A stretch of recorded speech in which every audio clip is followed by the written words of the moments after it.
Anand international news Gulf ന്യൂസിലേക്ക് സ്വാഗതം. $1,00,000 billion ആയുധ കച്ചവടമടക്കം കരാറുകളാണ് സൗദിയുമായി അമേരിക്കൻ പ്രസിഡന്റ് ഡൊണാൾഡ് ട്രംപ് ഒപ്പിട്ടതെങ്കിൽ വമ്പൻ വിമാന കച്ചവടം ലക്ഷ്യമാക്കിയാണ് ട്രംപ് ഖത്തറിലേക്ക് പറഞ്ഞത്. 2 ദിവസത്തെ സൗദി സന്ദർശനം പൂർത്തിയാക്കി ബുധനാഴ്ച ഉച്ചയോടെ ദോഹ ഹമദ് വിമാനത്താവളത്തിലെത്തിയ ട്രംപിനെ അമീർ Sheikh Tamim bin Hamad Al ഥാനി നേരിട്ടെത്തി സ്വീകരിച്ചു. $20,000 കോടി ബോയിംഗ് വിമാന കരാറിൽ ഖത്തറും അമേരിക്കയും ഒപ്പുവെച്ചു. ഖത്തർ എയർവേസിന് വേണ്ടി 160 വിമാനങ്ങൾ ബോയിങ്ങിൽ നിന്ന് വാങ്ങുന്നത് സംബന്ധിച്ചാണ് ഈ കരാർ. പ്രതിരോധ സാങ്കേതിക മേഖലകളിലെ സഹകരണം സംബന്ധിച്ചും കൂടിക്കാഴ്ചയിൽ കരാറുകൾ ഒപ്പിട്ടു. ഏകീകൃത ആഗോള പ്രവർത്തനത്തിന് ആഹ്വാനം ചെയ്ത് 4ാമത് ലോക പോലീസ് ഉച്ചകോടി ദുബായിൽ ആരംഭിച്ചു. ഉപപ്രധാനമന്ത്രിയും ആഭ്യന്തരമന്ത്രിയുമായ lieutenant general Sheikh Saif bin Zayed Al Nahyan ഉച്ചകോടി ഉദ്ഘാടനം ചെയ്തു. പോലീസിൻ്റെ ഭാവി രൂപപ്പെടുത്തൽ എന്ന പ്രമേയത്തിലാണ് പരിപാടി നടക്കുന്നത്. അത്യാധുനിക സാങ്കേതിക വിദ്യകൾ ചൂഷണം ചെയ്യുന്നതിന് പുറമെ മനുഷ്യക്കടത്ത്, കുട്ടികളെ ചൂഷണം ചെയ്യൽ, കൂട്ടായ അതിക്രമം തുടങ്ങിയ അടിയന്തര ആഗോള പ്രശ്നങ്ങളും ഉച്ചകോടി ചർച്ച ചെയ്യും. പുതിയ അൽ മക്തും രാജ്യാന്തര വിമാനത്താവളത്തിൻ്റെ ആദ്യഘട്ടം 2032 പൂർത്തിയാക്കുന്ന മുറയ്ക്ക് നിലവിൽ ദുബായിയുടെ ഹൃദയഭാഗത്ത് പ്രവർത്തിക്കുന്ന ദുബായ് രാജ്യാന്തര വിമാനത്താവളം അടച്ചുപൂട്ടുമെന്ന ഔദ്യോഗിക പ്രഖ്യാപനം വന്നു കഴിഞ്ഞു. 29 ചതുരശ്ര കിലോമീറ്റർ കൂടുതൽ സ്ഥലത്താണ് DXB സ്ഥിതി ചെയ്യുന്നത്. ഇവിടെ താമസ, വ്യാപാര, ഹോസ്പിറ്റാലിറ്റി, പൊതു ഇടങ്ങൾ എന്നിവയുമായി സംയോജിപ്പിച്ച വികസന സാധ്യതകളാണ് ഇനി ലക്ഷ്യം വയ്ക്കുന്നത്. അബുദാബിയിൽ കേന്ദ്രീകൃത പാചകവാതക ശൃംഖല ഉടനെ യാഥാർത്ഥ്യമാകും. സുരക്ഷ ശക്തമാക്കുന്നതിൻ്റെയും വിതരണം ഏകോപിപ്പിക്കുന്നതിൻ്റെയും ഭാഗമായി എമിറേറ്റിൽ ഘട്ടം ഘട്ടമായി ഗ്യാസ് സിലിണ്ടറുകൾക്ക് നിയന്ത്രണം കൊണ്ടുവരും. ഫ്രീ സോൺ ഉൾപ്പെടെ എല്ലാ മേഖലകളിലുമുള്ള താമസ, വാണിജ്യ കെട്ടിടങ്ങളിൽ കേന്ദ്രീകൃത പാചകവാതക പൈപ്പ് സ്ഥാപിച്ചാണ് നിയന്ത്രണം നടപ്പാക്കുക. ഇതിനു മുന്നോടിയായി എമിറേറ്റിൽ പാചകവാതക പൈപ്പ് ലൈൻ സ്ഥാപിക്കുന്ന ജോലികൾ അന്തിമഘട്ടത്തിലാണ്. ഇനി നാഷണൽ ഹൈലൈറ്റ്സ്. സംസ്ഥാന നിയമസഭകൾ പാസാക്കുന്ന ബില്ലുകളിൽ തീരുമാനമെടുക്കാൻ ഗവർണർമാർക്കും രാഷ്ട്രപതിക്കും സമയപരിധി നിശ്ചയിച്ച സുപ്രീം കോടതി വിധിയെ ചോദ്യം ചെയ്ത് രാഷ്ട്രപതി ദ്രൗപദി മുർമു. ഭരണഘടനയിൽ ഇത്തരമൊരു വ്യവസ്ഥ ഇല്ലാതിരിക്കെ പരമോന്നത കോടതിക്ക് എങ്ങനെയാണ് ഇത്തരമൊരു വിധി പുറപ്പെടുവിക്കാൻ കഴിയുകയെന്ന് രാഷ്ട്രപതി ചോദിച്ചു. സുപ്രീം കോടതി വിധിയുമായി ബന്ധപ്പെട്ട 14 വിഷയങ്ങളിൽ വ്യക്തത തേടി രാഷ്ട്രപതി സുപ്രീം കോടതിയെ സമീപിച്ചിട്ടുണ്ട്. ജമ്മു കാശ്മീരിൽ സുരക്ഷാ സേന 3 ഭീകരവാദികളെ കൂടി ഏറ്റുമുട്ടലിൽ വധിച്ചു. പഹൽഗാം ഭീകരാക്രമണത്തിൽ ഭീകരവാദികളെ സഹായിച്ച ആസിഫ് ഷെയ്ഖ് ഉൾപ്പെടെ 3 പേരെയാണ് വധിച്ചത്. ആസിഫിന് പുറമെ അമീർ നസീർവാണി, യവാർ ഭട്ട് എന്നിവരെയാണ് സുരക്ഷാ സേന കൊലപ്പെടുത്തിയത്. ആസിഫിന്റെ വീട് നേരത്തെ അധികൃതർ തകർത്തിരുന്നു. ആസിഫ് ഷെയ്ഖ് ഭീകരവാദികൾക്ക് സഹായം ചെയ്യുകയും ആക്രമണത്തിൽ നേരിട്ട് പങ്കെടുക്കുകയും ചെയ്തിട്ടുണ്ടെന്നാണ് സുരക്ഷാ ഏജൻസികൾ കണ്ടെത്തിയത്. പുൽവാമയിലെ നാദിർ ത്രാൽ വില്ലേജുകളിലായി നടന്ന ഏറ്റുമുട്ടലിലാണ് 3 പേരെയും സുരക്ഷാ സേന വധിച്ചത്. കേണൽ സോഫിയ ഖുറേഷിക്കെതിരായ അധിക്ഷേപ പരാമർശത്തിൽ മധ്യപ്രദേശ് BJP മന്ത്രി കുൻവർ വിജയ് ഷായ്ക്കെതിരെ കൂടുതൽ നടപടികൾ. വിജയ് ഷായ്ക്കെതിരെ കടുത്ത നടപടിയെടുക്കാൻ മധ്യപ്രദേശ് മുഖ്യമന്ത്രി മോഹൻ യാദവ് പോലീസിന് നിർദ്ദേശം നൽകി. വിജയ് ഷായ്ക്കെതിരെ പ്രാഥമിക അന്വേഷണ റിപ്പോർട്ട് ഫയൽ ചെയ്യാൻ സംസ്ഥാന പോലീസ് മേധാവിക്ക് ഹൈക്കോടതി നിർദ്ദേശം നൽകിയതിനെ തുടർന്ന് മാൻപൂർ പോലീസ് ജാമ്യമില്ലാ വകുപ്പുകൾ ചുമത്തി കേസെടുത്തു. അതേസമയം വിവാദ പരാമർശത്തിൽ മന്ത്രി കുൻവർ വിജയ് ഷാ മാപ്പ് പറഞ്ഞു. പരാമർശം വലിയ വിവാദമായതോടെയാണ് മാപ്പ് പറച്ചിൽ. സോഫിയ ഖുറേഷിയെക്കുറിച്ച് അപക്വമായി പരാമർശം നടത്തിയ കുൻവർ വിജയ് രാജിവെക്കണമെന്ന് പ്രതിപക്ഷം ആവശ്യപ്പെട്ടിരുന്നു.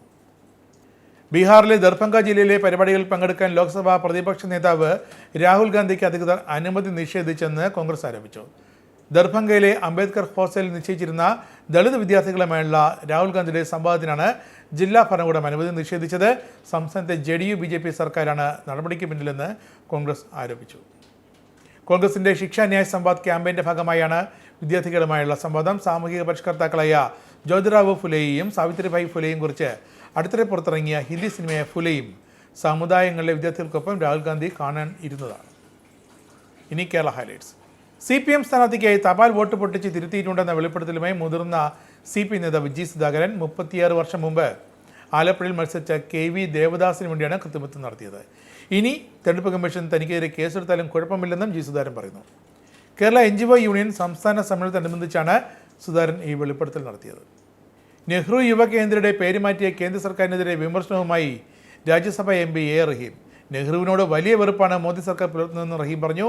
കോൺഗ്രസ് നേതാവായിരിക്കുമ്പോഴും ഉയർത്തിപ്പിടിച്ച സോഷ്യലിസ്റ്റ് കാഴ്ചപ്പാടുകളും സെക്കുലർ നിലപാടുകളും എല്ലായ്പ്പോഴും നെഹ്റുവിനെ സംഘപരിവാറിന്റെ കടുത്ത ശത്രുവാക്കിയെന്നും റഹീം കൂട്ടിച്ചേർത്തു. കോൺഗ്രസിലെ നേതൃമാറ്റത്തിന്റെ തുടർച്ചയായി KPCCയിലും DCCകളിലും അഴിച്ചുപണിയുണ്ടാകും. സംഘടനാ തലത്തിൽ ആവശ്യം വേണ്ട മാറ്റം വരുത്താൻ ഹൈക്കമാൻഡിന്റെ പച്ചക്കൊടി.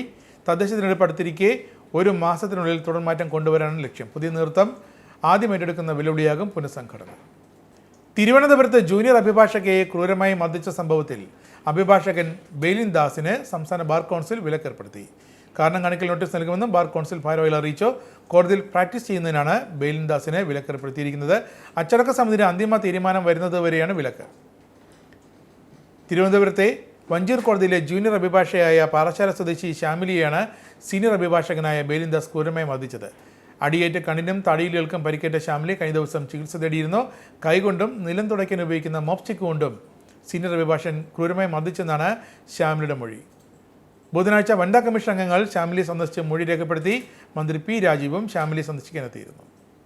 UK പൗണ്ട് ഇന്നത്തെ മൂല്യം ഒരു പൗണ്ട് 113.83 ഇന്ത്യൻ രൂപ, ഒരു US ഡോളർ 85.71 ഇന്ത്യൻ രൂപ, ഒരു യൂറോ 95.93 ഇന്ത്യൻ രൂപ, ഒരു പൗണ്ട് 1.33 US ഡോളർ. ഇനി സ്പോർട്സ്.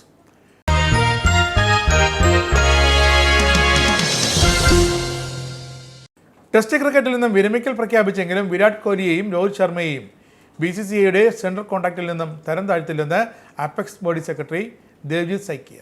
ഇരുവരും A+ കാറ്റഗറിയിൽ തന്നെ തുടരുമെന്ന് സൈക്കിയ അറിയിച്ചു. 2024 T20 ലോകകപ്പ് നേടിയ പിന്നാലെ വിരാട് കോഹ്ലിയും രോഹിത് ശർമ്മയും ഫോർമാറ്റിൽ നിന്നും വിരമിക്കൽ പ്രഖ്യാപിച്ചെങ്കിലും ഇരുവരെയും ബോർഡ് A+ കാറ്റഗറിയിൽ തന്നെ ഉൾപ്പെടുത്തിയിരിക്കുന്നു. ടെസ്റ്റിൽ നിന്ന് വിരമിക്കൽ പ്രഖ്യാപിച്ചതിലെ ഓൾ ഫോർമാറ്റ് താരങ്ങളല്ലാത്തതിനാൽ ഇവരെ A ഗ്രേഡിലേക്ക് തരം താഴ്ത്താൻ സാധ്യത തരത്തിൽ റിപ്പോർട്ടുകൾ വന്നിരുന്നു.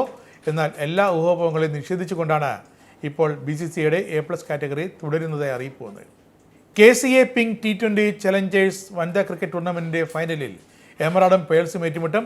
അവസാന മത്സരത്തിൽ പേൾസിനെ തോൽപ്പിച്ച് പോയിന്റ് പട്ടികയിലെ 1ാം സ്ഥാനക്കാരായാണ് എമറാൾഡ് ഫൈനലിലേക്ക് മുന്നേറിയത്. തോറ്റെങ്കിലും 2ാം സ്ഥാനക്കാരായ പേൾസും ഫൈനലിൽ ഇടം പിടിച്ചു. തങ്ങളുടെ അവസാന മത്സരത്തിൽ സഫേറിനെ തോൽപ്പിച്ച ആംബർ പോയിന്റ് നിലയിൽ പേൾസിനൊപ്പം എത്തിയിരുന്നു. എന്നാൽ മികച്ച റൺ റേറ്റിൻ്റെ ആനുകൂല്യത്തിൽ പേൾസ് ഫൈനലിലേക്ക് സ്ഥാനം പിടിക്കുകയായിരുന്നു. സഫേറിനെതിരെ 4 വിക്കറ്റിനായിരുന്നു ആംബറിൻ്റെ വിജയം. ആദ്യം ബാറ്റ് ചെയ്ത സഫേർ 6 വിക്കറ്റ് നഷ്ടത്തിൽ 117 റൺസ് എടുത്തു. ക്യാപ്റ്റൻ ഇന്നിംഗ്സ് കാഴ്ചവെച്ച അക്ഷയ് സദാനന്ദനും അനന്യ പ്രദീപുമാണ് സഫേറിൻ്റെ ബാറ്റിംഗ് നിരയിൽ തിളങ്ങിയത്. അക്ഷയ 51 പന്തുകളിൽ നിന്നും 58ഉം അനന്യ 23 റൺസ് എടുത്തു. ആംബറിന് വേണ്ടി ദർശന മോഹനും രേവേനന്ദയും 2 വിക്കറ്റ് വീതം വീഴ്ത്തി.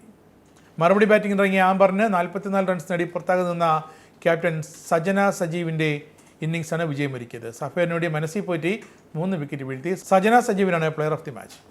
2ാം മത്സരത്തിൽ എമറാൾഡ്സിനെതിരെ ബാറ്റിംഗ് തകർച്ച നേരിട്ട പേൾസ് 72 റൺസിന് ഓൾ ഔട്ട് ആവുകയായിരുന്നു. ആനന്ദ് ഇന്റർനാഷണൽ ന്യൂസ് സമാപിക്കുന്നു. നമസ്കാരം. നിങ്ങൾക്കും ആനന്ദ മീഡിയയുടെ പ്രേക്ഷകരിൽ ഒരാളാകണ്ടേ? യൂറോപ്പിലും US-ലും ആഫ്രിക്കയിലും അടക്കം പ്രവാസികൾ ഉള്ളയിടങ്ങളിലൊക്കെ ജനപ്രിയ ചാനലുമായി ആനന്ദ് മീഡിയ ഒപ്പമുണ്ട്. ഏഷ്യാനെറ്റ് ഫ്ലവേഴ്സ് അടക്കം നിങ്ങളുടെ വിരൽത്തുമ്പിലെത്തും. ആദ്യം റോക്കു ബോക്സ് സ്വന്തമാക്കുക. അതിൽ നിന്നും ആനന്ദ് മീഡിയ ആപ്ലിക്കേഷൻ ഡൗൺലോഡ് ചെയ്യുക, ഇൻസ്റ്റാൾ ചെയ്യുക. എന്നിട്ട് 02085866511 എന്ന നമ്പറിൽ ഞങ്ങളുടെ കസ്റ്റമർ കെയറിൽ ബന്ധപ്പെടുക. അല്ലെങ്കിൽ +91 735 660 3747 എന്ന നമ്പറിൽ വാട്സപ്പ് ചെയ്യുക. ആനന്ദ് മീഡിയയുടെ സേവനങ്ങൾ സ്വന്തമാക്കുക. മറ്റു ചാനലുകൾക്കൊപ്പം ആനന്ദ് TVയും എൻജോയ് ചെയ്യുക.